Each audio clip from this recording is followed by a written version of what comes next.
എൻ്റെ നറേഷൻ വലിയ ദൈർഘ്യമുള്ളതാണ്.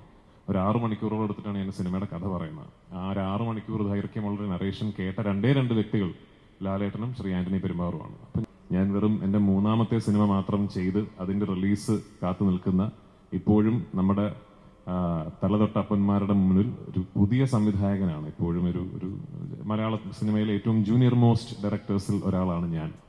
അങ്ങനെയുള്ള എനിക്ക് ഇതുപോലൊരു പ്രോജക്റ്റ് ലീഡ് ചെയ്യാൻ അല്ലെങ്കിൽ കൺസീവ് ചെയ്യാൻ ഒരു ഓപ്പർച്യൂണിറ്റി കിട്ടിയെന്ന് പറയുന്നത് തന്നെ ഏതോ മുജ്ജന്മ സുഹൃതം എന്നായിട്ട് ഞാൻ കരുതുന്നുള്ളൂ.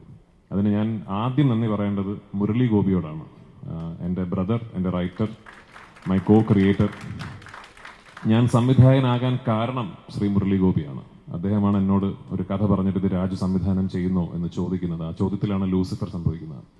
അവിടെ നിന്ന് എന്നിലെ സംവിധായകനിൽ വിശ്വാസമർപ്പിച്ച് ഓരോ പ്രാവശ്യവും അദ്ദേഹം എഴുതുന്ന വാക്കിന് ഞാൻ കൊടുക്കുന്ന കൺസെപ്ഷണൽ കോൺഫിഡൻസ് കാണിച്ച് എന്നെ ഇന്ന് ഒരു മലയാള സിനിമയിലെ ഏറ്റവും വലിയൊരു സിനിമ കൺസീവ് ചെയ്യാൻ ഒരു ഓപ്പർച്യൂണിറ്റി കിട്ടിയൊരു സംവിധായകനായി മാറിയതിൽ മുരളിയുടെ പങ്ക് വളരെ വലുതാണ്. 2, ശ്രീ ആന്റണി പെരുമ്പാവൂർ. ഞാൻ ഇതിനു മുമ്പും പറഞ്ഞിട്ടുണ്ട്, സിനിമയെക്കുറിച്ച് സ്വപ്നം കാണുമ്പോൾ എന്നോളം വട്ടുള്ള മറ്റൊരാൾ ഇല്ല എന്ന കോൺഫിഡൻസ് ഉണ്ടായിരുന്നു എനിക്ക്. ആ കോൺഫിഡൻസ് തകർത്തുന്നത് ശ്രീ ആന്റണി പെരുമ്പാവൂരാണ്. എന്നേക്കാൾ വട്ടനാണ്.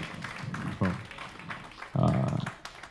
സിനിമ എന്ന കലാരൂപത്തിന് യാതൊരുവിധ ലിമിറ്റുകളോ അതിർവരമ്പുകളോ ഇല്ല എന്നും, നമ്മൾ കേരളം എന്ന കൊച്ചു സംസ്ഥാനത്തിലായി പോയതുകൊണ്ട് തന്നെ നമ്മുടെ സ്വപ്നങ്ങൾക്ക് പരിധി വേണമെന്ന് ഒട്ടും വിശ്വസിക്കാത്ത ഒരു തികഞ്ഞ സിനിമാ സ്നേഹിയാണ് ശ്രീ ആന്റണി പെരുമ്പാവൂർ.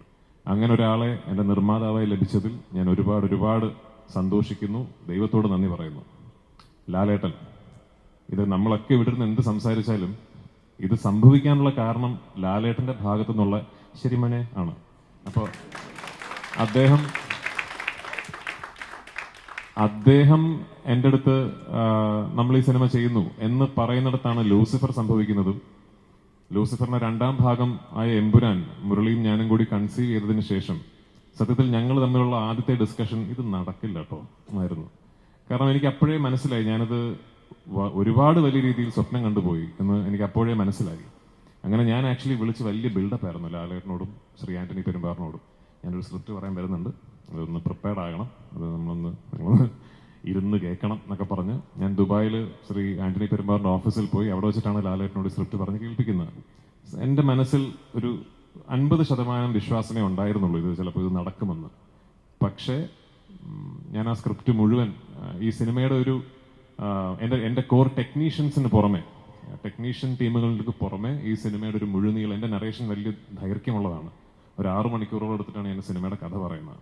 ആ ഒരു 6 മണിക്കൂർ ദൈർഘ്യമുള്ള നറേഷൻ കേട്ട രണ്ട് വ്യക്തികൾ ലാലേട്ടനും ശ്രീ ആന്റണി പെരുമ്പാവൂരുമാണ്. അപ്പൊ ഞാൻ ആ ഫുൾ നറേഷൻ കഴിഞ്ഞപ്പോഴും ലാലേട്ടൻ ശരി മോനെ എന്നാണ് പറഞ്ഞത്. അപ്പൊ അവിടെയാണ് ഈ സിനിമ ഓണാകുന്നത്.